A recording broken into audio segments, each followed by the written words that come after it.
ভাগ্যে যেন ভালো কিছু আল্লাহ লেখেন, আপনার নসিবে যেন ভালো কিছু আসে, আপনার রিজিকে যেন আল্লাহ বরকত দান করেন, এর জন্য বেশ কিছু আমল আমরা কোরআন হাদিসের আলোকে বলতে পারি, সাজেশন দিতে পারি।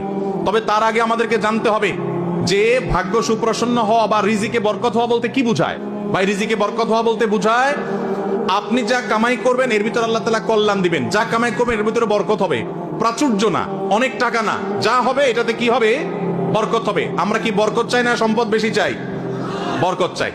বরকত যদি চান, এক নম্বর হলো ঈমান এবং তাকওয়া লাগবে। আল্লাহ বলেছেন ওয়ালাউ আন্না আহলাল কুরআন আমানু ওয়াত্তাকাউ লাফাতাহনা আলাইহিম বারাকাতিম মিনাস সামা। যদি কোন জনপদের লোকেরা ঈমান আনে, আল্লাহর ভয় অন্তরে লালন করে, আল্লাহ বলেছেন আসমান থেকে বরকতের সব দুয়ার খুলে দেওয়া হবে। এজন্য ভাই, ঈমান যদি থাকে, তাকওয়া যদি থাকে, গুনাহমুক্ত জীবন গড়ার সংকল্প যদি থাকে, বরকত আসবে জীবনে। নাম্বার 2, ইস্তেগফার বেশি বেশি করলে।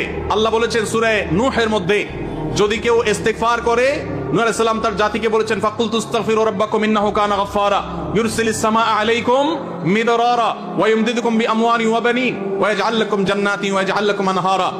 আল্লাহ নবী নূহ আলাইহিস সালাম বলেছেন, আমি আমার জাতিকে বলেছি তোমরা আল্লাহর কাছে ইস্তেগফার করো, ক্ষমা প্রার্থনা করো। বেশি বেশি ইস্তেগফার করলে আল্লাহ তাআলা রিজিকের মধ্যে বারাকা দিবেন, অভাব দূর করবেন, সম্পদে এবং সন্তানে আল্লাহ তাআলা বরকত দান করবেন। তাহলে 2 নম্বর আমল হলো ইস্তেগফার করা, রিজিকে বরকত হবে ইনশাআল্লাহ। নাম্বার 3, শুকর আদায় করা। আল্লাহ বলেছেন লা ইন শাকারতুম লাযিদান্নাকুম। আপনি কোনো কিছু পেয়েছেন, আলহামদুলিল্লাহ বলেন, যা পাইছেন শুকর আদায় করেন, আল্লাহ নেয়ামত বাড়ায় দিবেন। নাম্বার 4, দান সাদাকা করা। আল্লাহ তাআলা বলেছেন ইয়ামহাকুল্লাহুর রিবা ওয়া ইউরবিস সাদাকাত।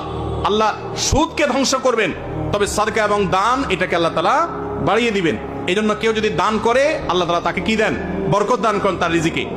তারপরে 5 নম্বর হলো আত্মীয়তার সম্পর্ক রক্ষা করা। নবীজি সাল্লাল্লাহু আলাইহি ওয়াসাল্লাম বলেছেন মান সাল্লাহু আন ইউবসাতা লাহু ফি রিজকিহি আও ইউনসালাহু ফি আথারিহি ফালিয়াসিল রাহিমা।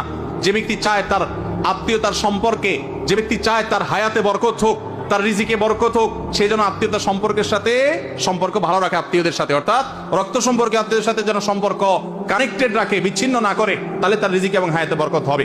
এবং সর্বশেষ আরেকটা আমল বলতে চাই, সেটা হলো খাবারের ক্ষেত্রে একত্রিত হয়ে বসে খাবার খাওয়া। এই সুন্নত আমাদের সমাজ থেকে বিদায় হয়ে গেছে, আমরা অনেকে জানি না।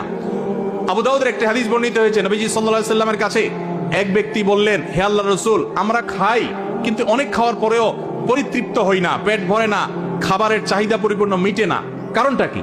নবীজি সাল্লাল্লাহু আলাইহি ওয়াসাল্লাম বলেছেন তোমরা সম্ভবত আলাদা আলাদা প্লেটে খাও, আলাদা আলাদা সিঙ্গেল খাও। তখন নবীজি সাল্লাল্লাহু আলাইহি ওয়াসাল্লাম বলেছেন তোমরা সবাই একসাথে খানা খাবে, আল্লাহ তাআলা তোমাদের খাবারে বরকত দান করবেন।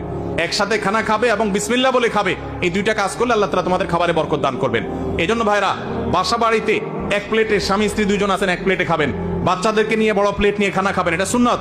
নবীজি সাল্লাল্লাহু আলাইহি ওয়াসাল্লাম উৎসাহ দিয়েছেন, কিন্তু আমাদের সমাজ থেকে এটা এখন হারিয়ে গেছে, নাই বললে চলে। আমরা সবাই যার যার মতো খানা খাই। এজন্য এই কাজটাও আমাদের আমলে, আমাদের রিজিকে, আমাদের হায়াতে বরকত এনে দিবে ইনশাআল্লাহ।